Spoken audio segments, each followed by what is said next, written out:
to say, you can heal yourself without drugs? And I go, absolutely. You didn't get healed by the pill, you got healed by the belief in the pill.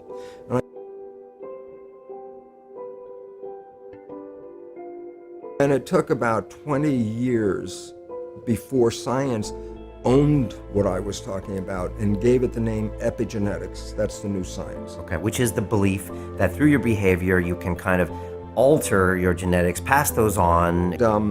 If you believe genes control your life, you're a victim of your heredity. Right. Once I feed you with an idea that you are susceptible to something, look, I can feed you with an idea that this pill that we just got from the pharmaceutical company, it's the greatest, best thing for your issue. And I give you this pill and you get better. And then later you find out it was a sugar pill and everybody goes, yeah, that's called the placebo effect. And I go, what does it really mean? I said, you didn't get healed by the pill, you got healed by the belief in the pill. And I go, well, yeah, that's what placebo is all about. And at least minimum of one third of all medical intervention is, it's a placebo effect where the healing comes from.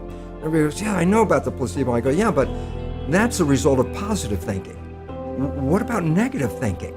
And this is what we don't talk about, but the reality is it's equally powerful in regard to affecting your biology as is positive thinking, but it works in the opposite direction. A negative thought is called the nocebo effect. Can cause any disease and you can die. If you believe you're gonna die, you can die from the belief. So we really have to watch out because, as psychologists would tell us, 70% or more of our thoughts are negative and redundant, replaying the same negative thoughts. I go, if thoughts had nothing to do with it, fine. But thoughts, positive or negative, shape our biology. And all of a sudden it says, well, now it's time to wake up because our negative thinking is manifesting a negative life experience. And now it's come into mainstream. The only problem is this: when you invest so much money into a belief system, and then a belief system isn't really right, you try to hold on as long as you can because you spend hundreds of billions of dollars in this belief. You don't want to just go, oh, okay, we'll just change it. So it's a struggle, but the reality is coming forward and the public is just becoming aware of it.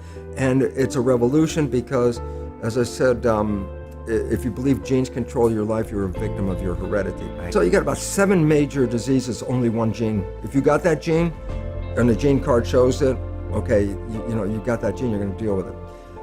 All the other diseases are multiple genes. Cancer is a minimum of 12 to 14 genes, so it's not an accident. You can't change one gene and get cancer. You have to change 12 to 14 genes, and all of a sudden, then probability is a chance? It's like, no, we are creating a cancer, and we can uncreate a cancer. People have spontaneous remissions, but they change it not by changing the biology, but by changing their mind. And it took about 20 years before science owned what I was talking about and gave it the name epigenetics. That's the new science. Okay, which is the belief that through your behavior you can kind of alter your genetics, pass those on. I'll tell you where the problem comes from. Not so much the scientists, but the pharmaceutical industry. And the reason why this becomes important is because the pharmaceutical industry runs the show in medicine. And if you could put this kind of healing that I'm talking about into a capsule or tablet, they'd be talking about it right now. But this is a consciousness healing, and you can't sell it. And so what's the result? They're not interested in it. And they, through their money, which is massive, actually determine the curriculum in a medical school. And the idea is, well, what's relevant? Well, if you understand epigenetics, you don't need the pharmaceutical industry. And all of a sudden it's like, wow, that's not in the interest of one of the biggest industries on this planet. To say, you can heal yourself without drugs? And I go, absolutely. And smoking pot, everyone, oh, no, there's a drug called tetrahydrocannabinol. And guess what? You have receptors for it because you make your own. So the idea is this, well, if you want to have the effect of the drug, do you have to take an outside drug? And I say, no, you have to change your consciousness because you already manufacture every equivalent of a drug right now.